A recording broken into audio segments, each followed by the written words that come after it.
ഈ സാത്താന് മാത്രമേ ദൈവത്തിൻ്റെ ശക്തി തിരിച്ചറിയാവുള്ളൂ എന്ന് പറയാറുണ്ട്.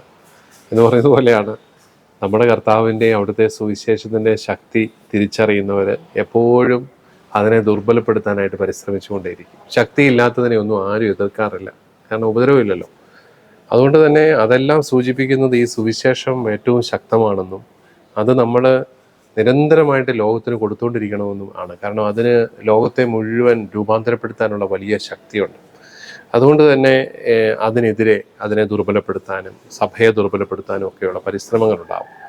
നമ്മുടെ നാട്ടിൽ ഇന്ത്യയിൽ പ്രധാനമായിട്ടും നടക്കുന്ന എനിക്ക് തോന്നുന്നത് ന്യൂനപക്ഷങ്ങൾക്കെതിരെ ഭൂരിപക്ഷ വോട്ടുകളെയൊക്കെ ഒന്ന് ഒരു സ്വരുക്കൂട്ടാനായിട്ടൊക്കെ ഉള്ളൊരു പരിശ്രമത്തിൽ ന്യൂനപക്ഷങ്ങളെ ആക്രമിക്കുന്ന ഒരു ശൈലി ചില രാഷ്ട്രീയ നേതാക്കന്മാരെങ്കിലും സ്വീകരിക്കുന്നുണ്ട്.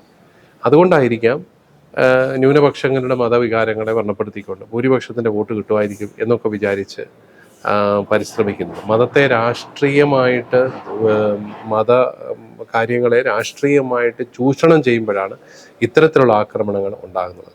പക്ഷെ മറ്റു പലയിടങ്ങളിലും എനിക്ക് തോന്നുന്നു ക്രൈസ്തവികതയുടെ ശക്തി തിരിച്ചറിഞ്ഞതുകൊണ്ട് തന്നെ അതിനെ തല്ലിക്കെടുത്തണം, എന്നാലേ ഭൗതികത വളരത്തുള്ളൂ. ക്രൈസ്തവികത ഇങ്ങനെ ശക്തമായിട്ട് നിലനിൽക്കുമ്പോൾ ഒരിക്കലും ഈ ഒരു സെക്കുലറൈസേഷൻ അല്ലെങ്കിൽ ഒരു ഭൗതിക ലോകത്തിന് വളരാനായിട്ട് സാധിക്കുകയില്ല.